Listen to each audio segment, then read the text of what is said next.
মতো প্রকৃত আমার বাড়ির নেই, যেটুকু আছে আমার শ্বশুর মশাইয়ের আছে। অ্যাকচুয়ালি আমার বাড়ির নেই। পঞ্চায়েত সার্ভে করে গেছে, বিডিও সার্ভে করে গেছে, নিশ্চয়ই আমার পাওয়ার যোগ্য বলেই তারা মনে করে দিয়েছে। হ্যাঁ, একসাথে থাকি, কিন্তু এখন তো পরবর্তীকালে নাও থাকতে পারি, নাও তো থাকতে পারি। এখন তো থাকে। হ্যাঁ, এখন থাকি, দেওর আছে, শ্বশুর মশাই আছে, আমরা আছি। পাওয়ার যোগ্য বলেই মনে করেছে, তাই তো তারা দিয়েছে না। তিনি দোতলার উপরে বাড়ি করবেন, তাহলে হাজিপুরে কি এরকমই আছে যে যারা আবাস যোজনার ঘর পাবে তাদের দোতলা থাকতে হবে? যদি আমার বাড়ি না থাকে আমি কোথাও সাইডে জায়গা কিনে বাড়ি করব, কিন্তু আমি একতলার উপরে দুতলা করছি মানেই তো সেই বাড়িটা কার হচ্ছে। এখানে শ্বশুরের গল্প নাটক দিয়ে কোনো লাভ হবে না। পুরোটাই কাটমানির সরকার, পুরোটাই দুর্নীতির সরকার, ধরা পড়ে গিয়ে ছাপাই গাইছে। আরামবাগের সাংসদ মিতালি বাগের বাড়ি থেকে ঢিলছোড়া দূরত্বে তৃণমূল পঞ্চায়েত সদস্যর আবাসের বাড়ি তৈরি হচ্ছে একতলার ছাদে। যারা আবাসের যোগ্য তারাই বঞ্চিত সরগল। কটাক্ষ বিজেপির, দায় এড়ানোর চেষ্টায় তৃণমূল পঞ্চায়েত সদস্য। অভিযোগ স্বীকার করে নিয়েছেন পঞ্চায়েত প্রধান। আরামবাগের তৃণমূল সাংসদ মিতালি বাগের গ্রামে তৃণমূল পঞ্চায়েত সদস্যের পাকা বাড়ি থাকা সত্ত্বেও আবাসের টাকা অ্যাকাউন্টে ঢুকেছে। শাসক দলের অন্তরেই সরগোল শুরু, আর এই নিয়ে তোপ দেখেছে বিজেপি। গোঘাটের হাজিপুর গ্রাম পঞ্চায়েতের তৃণমূল সদস্য তথা শিল্প সঞ্চালক বন্দনা কুণ্ডু আবাসের টাকা অ্যাকাউন্টে পেয়ে একতলা বাড়ির ছাদের ওপর 2 তলা তৈরি করছেন। যদিও এই হাজিপুর গ্রাম পঞ্চায়েত এলাকায় প্রচুর কাঁচা মাটির বাড়ি আছে, বেশিরভাগ কাঁচা মাটির ভগ্নপ্রায় বাড়িতে বসবাসকারী মানুষজনের আবাসের তালিকায় নাম ওঠেনি বলে তারা টাকা পায়নি।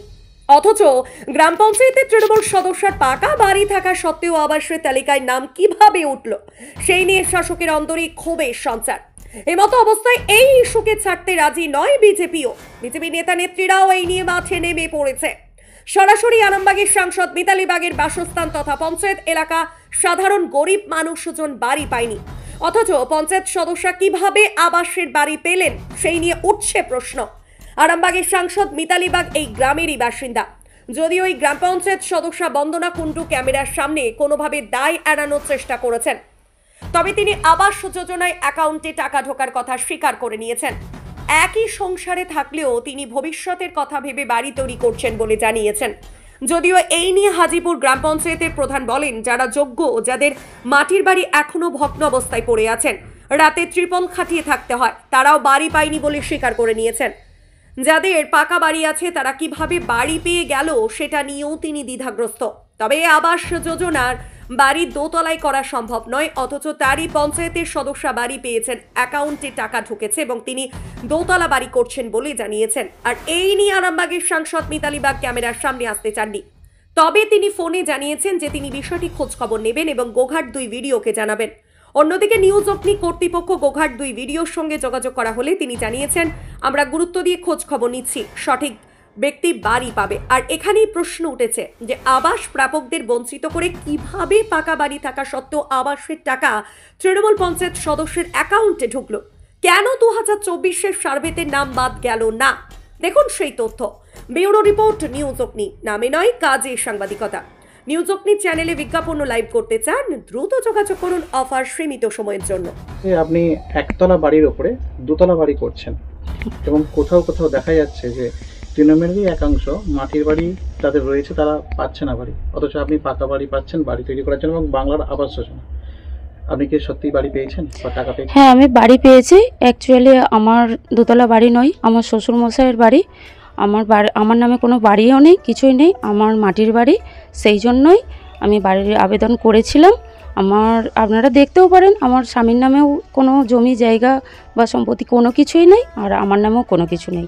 সেই জন্য আমি পঞ্চায়েত সার্ভে করে গেছে বা বিডিও অফিস থেকেও সার্ভে করে গেছে, দেখেছে প্রকৃতই আমার নামে কোনো কিছু নেই বলেই আমি পাওয়ার যোগ্য বলেই তারা দিয়েছে। মাটির বাড়িটা ভেঙে আমি শ্বশুরমশাইয়ের বাড়িতেই আছি। কতদিন আগে মাটির বাড়িটা ভাঙা হয়েছে?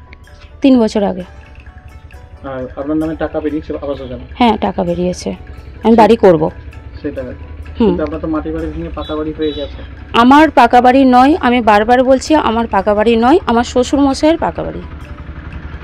আমার নামে কিছুই নেই।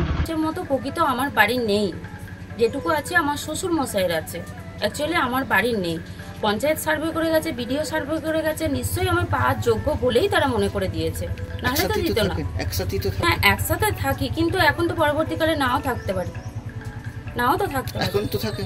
হ্যাঁ, এখন থাকি, দেওর আছে, শ্বশুরমশাই আছে, আমরা আছি, পাওয়ার যোগ্য বলেই মনে করেছে, তাই তো তারা দিয়েছে না। আপনার টাকা ঢুকেছে? হ্যাঁ, টাকা ঢুকেছে। বাড়ি হচ্ছে? বাড়ি করব, দুতলা? জায়গা ভাগ হচ্ছে, বাড়ি করব। দোতলাটা তাহলে কিসের হচ্ছে? দোতলাটা শ্বশুর মশাইয়ের, দেওরের, সবারই আছে। আপনাদেরও আছে?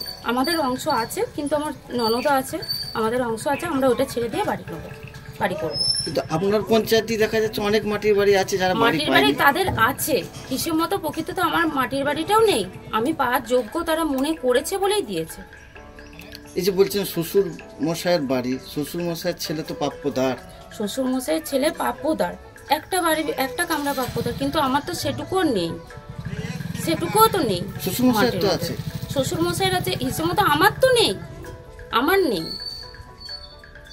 এইভাবে কি সম্ভব? ছেলের বাড়ি আলাদা, বাবার বাড়ি আলাদা, স্ত্রীর বাড়ি আলাদা, মায়ের বাড়ি আলাদা। তারা পাওয়ার দিতে পারবেন যোগ্য সবাইকে মনে বাড়ি? করেছে, তারা পাওয়ার যোগ্য মনে করেছে বলেই দিয়েছে, এতে আমার কিছু করার নেই। তারা পাওয়ার যোগ্য মনে করেছে, পঞ্চায়েত সার্ভে করে গেছে, বিডিও সার্ভে করে গেছে, তারা পাওয়ার যোগ্য মনে করেছে বলেই দিয়েছে। কোন ভিডিও, কত নম্বর? সার্ভে করতে এসেছিল, আমি সব সময় তো বাড়িতে থাকি না, সার্ভে করতে এসেছিল, তারা পাওয়ার যোগ্য মনে করেছে বলেই দিয়েছে। এই যে আপনি সঞ্চালক, আপনার পঞ্চায়েত তো আছে অনেক বাড়ি যারা পায়নি এখনো, তাদের কি কথা ভাবছেন? হ্যাঁ, তাদের কথা ভাবছি, পাবে।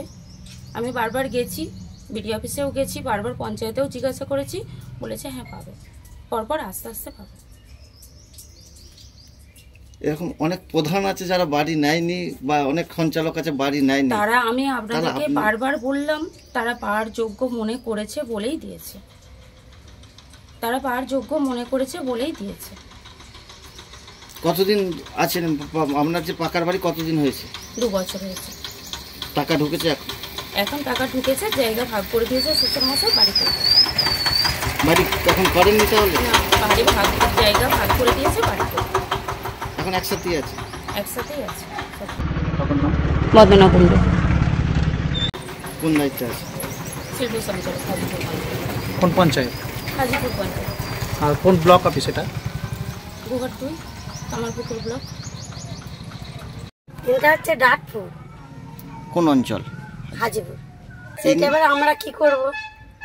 আমাদের তো দেখে যাচ্ছেন যে এরকম বাড়ি, তাহলে এবার কি করব? ক্ষমতায় আছে বলে কি বাড়ি পেলো? সেটাও তো বলতে পারছি না। আপনারা পঞ্চায়েতে জানিয়েছিলেন? হ্যাঁ, কাগজপত্র জমা দেওয়া হয়েছে, বিডিও অফিস থেকে স্যারেরা আসছিল। সার্ভেও করতে এসেছে? হ্যাঁ, সার্ভেও করতে আসছিল। আপনার মাটির বাড়ি তাতেও পাননি? না। অথচ যাদের পাকার বাড়ি তারা পেয়ে গেল। হ্যাঁ হ্যাঁ, আবেদন তো রয়েছে আছে, কিন্তু এবার কি করব সেটা এবারে কি সরকারই করেন? জানে। আমাদের ওই দিন খেটে খাওয়া হয়, খেটে আনলে খাওয়া হবে, না আনলে না খাওয়া হবে। 3 পিন সব তো ছেঁদা হয়ে গেছে। এখন চাইছি একটু বাড়ি পেলে ভালো হতো, তাই চাইছি। যারা হচ্ছে পাকা বাড়ির উপরে পাকা বাড়ি পাচ্ছে, তাদেরকে আর কি বলবো, তারা তো নিজেদের স্বার্থটা আগে বুঝে নিচ্ছে, যে যারা পাওয়ার উপযুক্ত তাদেরকে তো দিচ্ছে না। তাহলে এবার আমরা কি করব? তারা তো দিনরাত রাস্তা দিয়ে যাতায়াত করছে, দেখছে, তাহলে এইভাবেই চালাতে হচ্ছে আপনাদের? হ্যাঁ, এইভাবেই চলছে। আপনার নাম? গঙ্গা খান। আমি হাজিপুর গ্রাম পঞ্চায়েতের প্রধান বলছি। বাংলার আবাস যোজনা যে 2018 সালে সার্ভে হয়েছিল, সে সার্ভে তো আমি সেই সময় থাকি না, কিন্তু আমাদের মাননীয় মুখ্যমন্ত্রী মমতা বন্দ্যোপাধ্যায় বলেছিল যে 24শে ডিসেম্বর বাংলার আবাস যোজনা বাড়ি যারা গরিব মানুষ তারা প্রত্যেককে আমি দেবো, যদি কেন্দ্র সরকার না দেয় ডিসেম্বর মাসের মধ্যে আমি প্রত্যেককে বাড়ি পাইয়ে দেবো, যারা পাওয়ার তালিকায়, যোগ্যর তালিকায় যারা আছে। কিন্তু ব্লক থেকে সার্ভে হয়েছিল আমার গ্রাম পঞ্চায়েতে, ব্লক থেকে প্রতিনিধি পাঠিয়েছিল, তারা বাড়ি বাড়ি এসে সার্ভে করে গেছে যাদের নামের তালিকা ছিল। যারা যোগ্য ব্যক্তি অনেকেই কিন্তু পায় না, কিন্তু অযোগ্য ব্যক্তি যারা তারা পেয়ে গেছে অনেকেই, কিন্তু যোগ্য ব্যক্তি তারা পায় না। আমি আশা করব যে এর পরবর্তীকালে আমাকে যদি আমার উদ্যাপন কর্তৃপক্ষ আমাকে সুযোগ দেয়, যারা যোগ্যর তালিকায় আছে তাদের প্রত্যেককে আমি পাইয়ে দেওয়ার চেষ্টা করব। এবং মাননীয় মুখ্যমন্ত্রী মমতা বন্দ্যোপাধ্যায় এইটাও বলেছেন যে আমি প্রত্যেকটা মানুষের পাশে আছি এবং প্রত্যেকটি মেহনতি গরিব মানুষের পাশে আমি আজীবন থাকব। তাই আমাদেরও লক্ষ্য, দিদির কথা আমরাও মান্যতা করি, আমরাও গরিব মানুষের স্বার্থে আছি এবং যারা বাড়ি পাওয়ার যোগ্য তালিকায় আছে তাদের ফের আমার ব্লক অফিসার বিডিও সাহেবের কাছে অনুরোধ করব যে ওরা যেমন বাড়ি পায়, এবং যারা যোগ্য তালিকায় নয় তারা কিন্তু অনেকেই বাড়ি পেয়েছে। সেইটা যারা সার্ভে করতে এসেছিল তারা কি সার্ভে করে গেছে আমাদেরও জানা নেই, তারা যাতে না এরম হয় সেইটাও আমরা ঊর্ধ্বতন কর্তৃপক্ষের নজরে আনবো যে এইগুলো কীভাবে হলো। আর যেটা বন্দনা কুণ্ডু জানাচ্ছেন যে যিনি আপনাদের পঞ্চায়েতের হচ্ছে সঞ্চালক, তিনি জানাচ্ছেন যে আমার ওটা শ্বশুরের বাড়ি, কিন্তু একসঙ্গে ভাগাভাগি হয়নি, একই সঙ্গে থাকে, কিন্তু ওনার বাড়ি নেই, এটাও কিন্তু হচ্ছে বলছে। এবং যেটা এলাকা থেকেই শোনা যাচ্ছে যে উনি দুতলার উপরে হচ্ছে আবাস যোজনা বাড়ি করছে সরকারি টাকায়। উনি বাড়ি পেয়েছে এটা আমরাও মানে দেখলাম, কিন্তু উনি যে বাড়ি পেয়েছে সেইটা আমরাও আগে বুঝতে পারতাম না যে ওনার নাম আছে বলে, কিন্তু ওনার সিএমআরওতে ওনার নাম ছিল, কিন্তু অফিসাররা সিএমআরওতে যাদের নাম ছিল, যাদের পাকা বাড়ি ছিল অনেকেরই কেটে দিয়েছে, কিন্তু ওর পাকা বাড়ি থাকতেও কিন্তু অফিসার কেন কাটেনি সেটা আমরা বলতে পারবো না, অফিসারই জানে। তো আমরা চেষ্টা করব, আমাদের নজরে যখন এসেছে আমরা চেষ্টা করব যারা পাকা বাড়ি যোগ্য তালিকায় আছে তারা যাতে না বাড়ি পায়, এবং যোগ্য তালিকায় উনি বলছেন যে পঞ্চায়েত মানে হাজিপুর পঞ্চায়েত এবং বিডিও অফিস থেকে ওনাকে যোগ্য ব্যক্তি বলে মনে করা হয়েছে পাপকের মধ্যে। উনি কিন্তু বারবার কিন্তু ক্যামেরার সামনে পঞ্চায়েত থেকে এবং ব্লক থেকে কি এটা সার্ভে হয়েছিল যেটা উনি পাপক বলে মনে করছেন নিজে? পঞ্চায়েত থেকে কোনো সার্ভে হয় না, হ্যাঁ ব্লক থেকে অফিসার পাঠিয়েছিল গ্রাম ভিত্তিক, তখনই সার্ভে হয়েছে, এইটুকুই। পাইনি কি একদম বলবো? সঠিক, যারা যোগ্য এখনও যাদের বাড়ি মাটির বাড়ি ভগ্ন অবস্থায় পড়ে আছে, রাত্রে তিরপল খাটিয়ে থাকতে হয়, তারা বাড়ি পায় না। কিন্তু যারা পাকা বাড়ি আছে তারা কি করে বাড়ি পেয়ে গেল এটা আমরাও ভাবতে পারি না। তো আমাদের আবাস যোজনা তো দোতলায় করা সম্ভব নয়, সেই সিস্টেম নেই। মাটি যাদের মানে তিরপল টালির ছাওয়া এবং খড়ের ছাওয়া ঘর আছে তাদেরকে মাননীয় মুখ্যমন্ত্রী বলেছিল তাদের যেন বাড়ি আগে আমি পাইয়ে দিতে পারি, তাদের মাথা গোজার একটা ঠাঁই আমি করে দিতে পারি। কিন্তু যাদের পাকা বাড়ি আছে তারা যে পাবে এই অপশন কিন্তু থাকে না। 12টা যে অপশন ছিল সেই অপশনের মধ্যে পাকা বাড়ি এবং তার যদি ল্যান্ড 2 একরের বেশি থাকে এবং তার যদি 4 চাকা গাড়ি থাকে, তার যদি সরকারি কেউ সার্ভিস করে, কিন্তু তারা পাকা বাড়ির তালিকায় পড়ছে না। এইটা কিন্তু গাইডলাইন ছিল, কিন্তু অফিসার কি সার্ভে করে গেছে আমি বলতে পারবো না। কিন্তু ওদের তো পাকা বাড়ি যেহেতু আছে পাওয়ার উপযোগী থাকে না। উনি তো টাকা পেয়েছেন জানেন তো? হ্যাঁ শুনলাম উনি প্রথম কিস্তি টাকা ওনার ঢুকেছে, আমি পঞ্চায়েতের যে লিস্ট এসছে সেই লিস্টে দেখলাম ওনার নাম আছে। উনি দাবি করছেন যে পঞ্চায়েত এবং বিডিও অফিস থেকেই তাকে প্রাপ্যদার যোগ্য ব্যক্তি মনে করেছেন, তাই তাকে বাড়ি দিয়েছেন। এগুলো তো আমাদেরও দেখা উচিত। এটা তো আমরা প্রথম কিস্তি টাকা ঢোকার পর আমরা বুঝতে পারলাম ওনার নামটাও ঢুকেছে, কিন্তু আমরা তো যারা পাকা বাড়ি তাদের নাম আমরা অনেকেই অফিসার এসে কিন্তু নাম তার কেটে দিয়েছে। আমাদের কাছে রিপোর্ট আছে, আমরা খোঁজ নিয়ে দেখেছিলাম পাকা বাড়ি যাদের আছে অনেকেরই অফিসার তাদের নাম কেটে দিয়েছে, কিন্তু তা সত্ত্বেও ওনার পাকা বাড়ি থাকতে উনি পেয়েছে সেটা অফিসারই জানে। ব্যবস্থা বলতে ঊর্ধ্বতন কর্তৃপক্ষকে জানাবো যে যারা পাকা বাড়ি পেয়েছে, যাদের পাকা বাড়ি আছে তারা কি করে আবাস যোজনা পেতে পারে, তারা তো আবাস যোজনা পাওয়ার তালিকায় নয়, ব্যবস্থা নেওয়া হবে। আপনার পরিচয়? আমি হাজিপুর গ্রাম পঞ্চায়েতের প্রধান সৌরভ মণ্ডল। দেখুন, যেখানে হাজিপুরের ঘটনাটা ঘটেছে ওখানকারই সাংসদ আছেন, ওনার নিজের এলাকায় যে সমস্ত তৃণমূলের কর্মী আছে তারা প্রাপ্যটা তারা পেয়ে যাক, অর্থাৎ সরকারের সমস্ত সুযোগ সুবিধা যারা পার্টিটা করে তাদেরকে দেওয়া হবে, আপামর জনসাধারণকে দেওয়া হবে না। ওখানে অনেক বাড়ি আছে যাদের ছাদ নেই, অথচ যিনি দায়িত্বে আছেন, যিনি নির্বাচিত প্রতিনিধি, তিনি দোতলার ওপরে বাড়ি করবেন। তাহলে হাজিপুরে কি এরকমই আছে যে যারা আবাস যোজনার ঘর পাবে তাদের দোতলা থাকতে হবে? এরকম কি সিচুয়েশন তৈরি হয়ে গেছে? এখন কি সবাইয়ের কি মাথায় ছাদ হয়ে গেছে? তো তৃণমূল নামক এই দলটা এরা চাইছে যে এদের যাদের আগে দায়িত্বে আছে, অর্থাৎ তৃণমূলের পার্টির যারা আছে তাদেরকে আগে দেওয়া হবে, সেখান থেকে বাঁচলে অন্যদের দেওয়া হবে। এই সিচুয়েশন তৈরি হয়ে গেছে। সেই জন্য এই তৃণমূল নামক দলটা যতদিন থাকবে সব জায়গায় এরা পচিয়ে শেষ করে দেবে। এদের বিরুদ্ধে আর বলতে আর কেমন লাগছে, দ্বিধা হচ্ছে। সেই জন্য বলছি যে যেখানে একজনের বাড়ি আছে সেই বাড়ির ছাদের কী করে বাড়ি হতে পারে? উনি অনেক অজুহাত দেখিয়েছেন, এটা আমার বাড়ি নয়, শ্বশুরের বাড়ি। আরে আমাদের যৌথ ফ্যামিলি যে কোনো একজনের নামে বাড়ি থাকে, বাড়ি কি প্রত্যেকজনের নামে থাকে? তা তো থাকে না। অতএব যে কোনো ছলে বলে কৌশলে টাকাটা আদায় করে নিয়ে দোতলা বাড়ি করতে হবে, এটাই ওদের মূল লক্ষ্য, আর সেটাই করেছে। এখানে বঞ্চিতরা বঞ্চিত হয়েই আছে। আমার নাম সুশান্ত কুমার বেরা, আরামবাগ সাংগঠনিক জেলার ভারতীয় জনতা পার্টির প্রেসিডেন্ট। এই জায়গাটা যেই জায়গাকার ঘটনা সেটা হচ্ছে হাজিপুর। হাজিপুরে আমাদের আরামবাগের সাংসদ মিতালি বাগ রয়েছেন। আমি ওনার কাছে জানতে চাই উনি তো এখান থেকে দিল্লির গল্প, মোদিজির গল্প, বিজেপি সরকারের গল্প, অনেক গল্প শোনান। ওই ভুঁচিচিকার গল্প না করে ওনাকে বলুন ওনার পঞ্চায়েতের যে সঞ্চালক যে 2 নম্বরিগুলো করছে নিজের এলাকায় সেই 2 নম্বরিগুলোকে ধরতে বলুন। ওই ভুঁচুকচিক করে কিছু কাজ হবে না। সাংসদের কাজটা সাংসদকে করতে বলুন।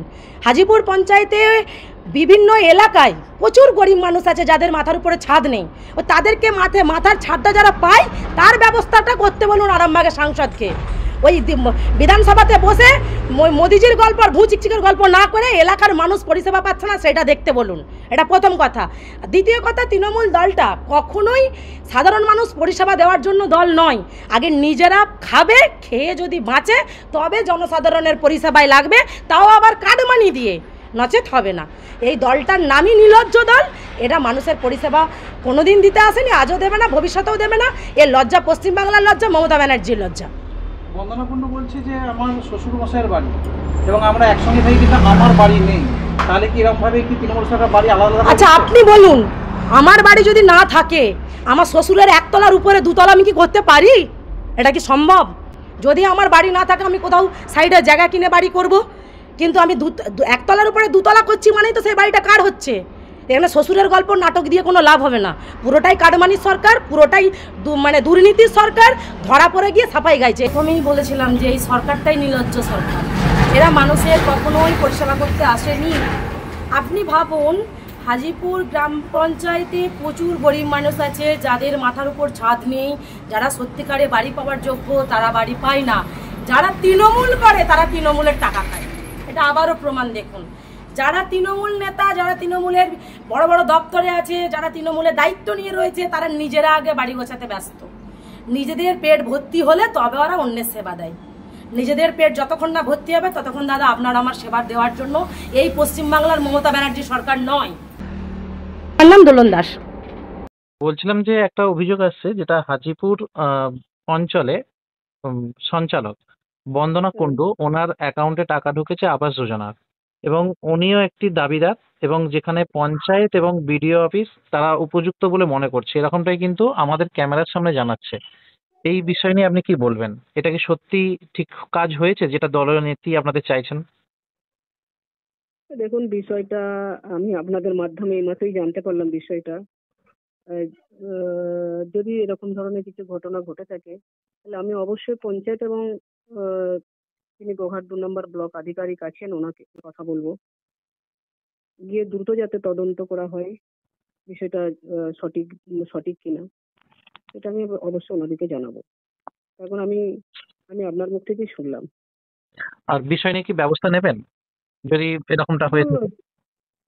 দেখুন, তৃণমূল কংগ্রেস কিন্তু মাননীয় মুখ্যমন্ত্রী মমতা বন্দ্যোপাধ্যায় এবং সর্বভারতীয় সাধারণ সম্পাদক অভিষেক বন্দ্যোপাধ্যায় তিনি বারবারই বলেছেন যে কোনো অন্যায়ের সাথে, কোনো কিছুর বিনিময়ে, কোনো কিছুর সাথে আপোষ নয়।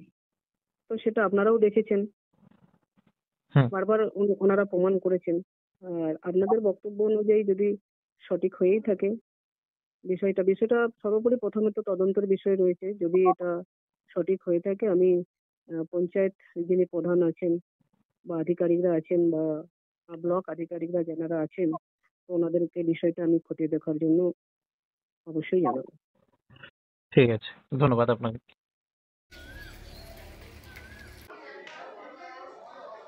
Skylark institute of nursing, Jhikira, Jaipur, Howrah.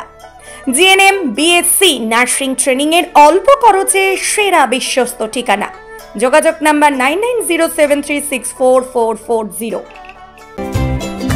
Comfortable mattress মানেই RRK ম্যাট্রেস। ওয়ারেন্টি নয়, গ্যারান্টি দেয় RRK ম্যাট্রেস।